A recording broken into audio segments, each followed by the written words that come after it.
متشکرم از جناب آقای دکتر مسعود پزشکیان، رئیس محترم جمهوری اسلامی ایران.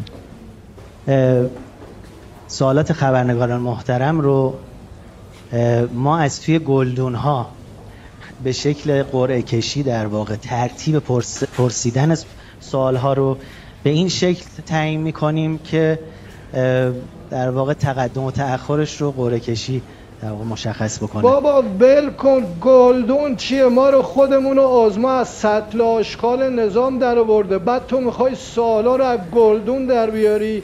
بابا اینجوری نی، بگو بیان بپرسم برن، حوصله نداری. امیرحسین طیبی فرد هستم از خبرگزاری فارس. در حوزه سیاست داخلی اولویت اول شما برای بهبود وضعیت معیشت مردم چیست؟ خیلی ممنون. این که دیگه گفتن نداره که اولویت اولمون در راستای بهبود معیشت مردم گرون کردن نون بود که انجام شد.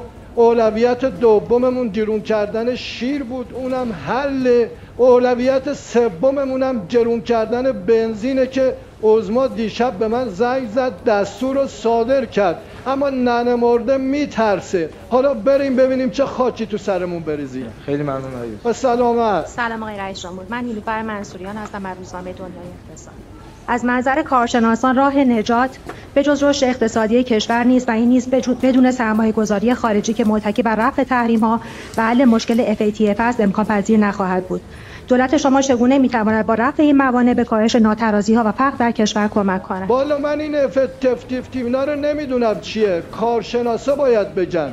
من فقط میدونم یه چیز مزخرفیه که منویات و عظما باهاش حال نمیکنه، اما درباره کاهش ناترازی‌ها ما هر کاری از دستمون بر اومده کردیم. من دخترم، پسرم، دامادم و واسه همین کاهش ناترازی‌ها آوردم تو میدون. واقعا بخورم در همین راستاست. حالا بازم بتونیم با کارشناسا صحبت کنیم، هرچی از دستمون بر بیاد گرون میکنیم تا انشالله همه چی تراز بشه. البته مردم یه ذره دردشون میاد اما به جاش جیب ما تراز میشه. سلام علیکم و رحمت الله و برکاته. سلام علیکم سین و لام. دیروز ما شاهد بودیم گروه انصارالله یمن یه موشک هایپرسونیک علیه اسرائیل شلیک کردن و به هدف ظاهرا اصابت قرار داده. یا ایران یک آزمایش موشک هایپرسونیک در یمن علیه اسرائیل آزمایش کرده؟ هایپرچیچیک؟ ما اصلا از اینا نداریم. ایران هایپرسونیک داره.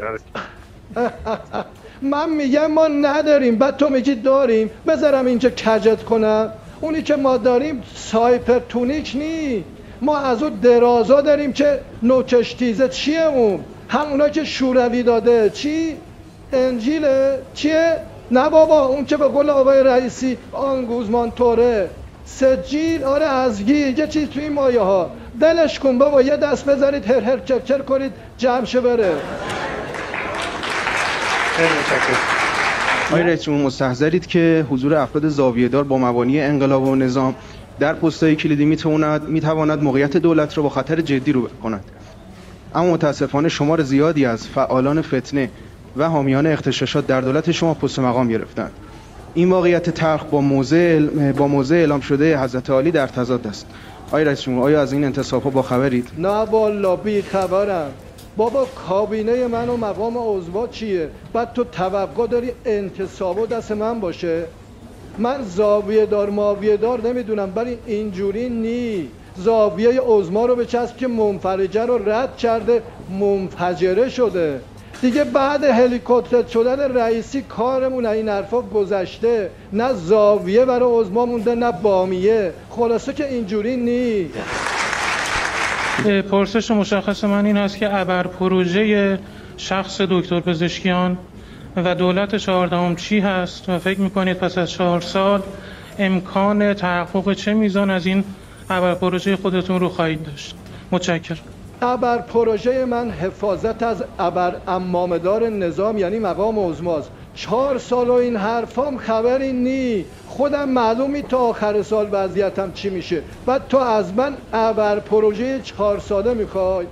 اون که اکبر کوسه بود استخر فرد در انتظارش، منم احتمالاً خرس ورزوان در انتظارم. یعنی میخوام بگم اینجوری نی. با وجود تاکیدات زیادی که رهبر انقلاب بر لزوم برگزاری کرسی‌های آزاداندیشی داشتند، به نظر میرسه تا الان آنچنان حمایتی از این کرسی‌ها نشده. برنامه دولت جناب والی برای احیای کرسی‌های آزاداندیشی و همچنین حمایت از تشکل‌های دانشجویی چیه تا این تشکل‌ها بتونن در یک فضای باز به مسائل جاری کشور بپردازن؟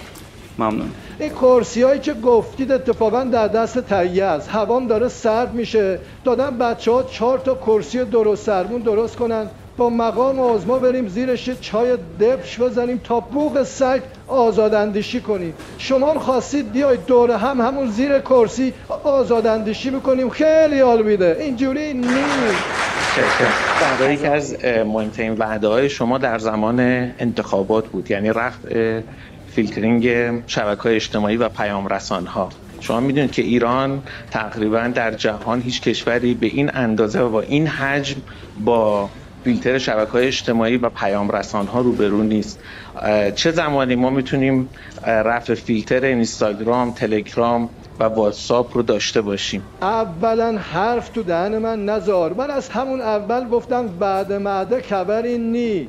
فیلترینگ هم حالا یه اقداماتی انجام دادیم، قراره بحث‌های کارشناسی بشه. اگه شد میفرستیم مجمع تشخیص مصلحت، اونا میفرستن شورای انقلاب فرهنگی تو شوروی، بعد میره بیت، حالا تا برگرده ببینیم چی میشه. اما کلا پیشنهاد من اینه که این چیزایی که گفتی رو خودمون با وفاق بسازیم. جای تلگرام تلئمان درست کنیم، جای اینستاگرام عظماگرام، به جای فیسبوک هم فیسبوک. از فیلترینگ هم خلاص میشیم. اینجوری ها، اونجوری نی. آقای رئیس جمهور، شما با آرای شکننده‌ای به ریاست جمهوری ایران انتخاب شدید. 60% مردم توی مرحله اول رأی ندادن و 50% مردم توی مرحله دوم در انتخابات مشارکت نکردن. و چه پیام مشخص و دقیقی برای اون 50 و 60% که معتقدم دغدغه شما نه وفاق در پایین و بدنه جامعه، که فقط وفاق در بالای جامعه و مخالفین اونها هستش. تو هم خیلی دلت خوشه بابا. آرا کجا بود که حالا بخواد شکننده باشه یا دیر شکننده؟ مگه کسی رأی داد؟ پیام من فقط به ملت اینه که شما در انتخابات یه توپوزی حماسی و تاریخی به من و منویات مقام عظما زدید. این وفاق هم به جایی نمیرسه. یه زری زدیم خودمون توش موندیم، هنوز هیچی نشده، فک و فوک برامون نذاشتن. شما هم که شب و روز آبا و اجداد و عمه مکرمه و مفخمه ما رو میارید جلو چشامون. حرف آخرم هم اینه که اینجوری نی، اونجوریه. از جناب آقای رئیس جمهور هم تشکر میکنم و پایان مراسم امروز رو اعلام میکنم.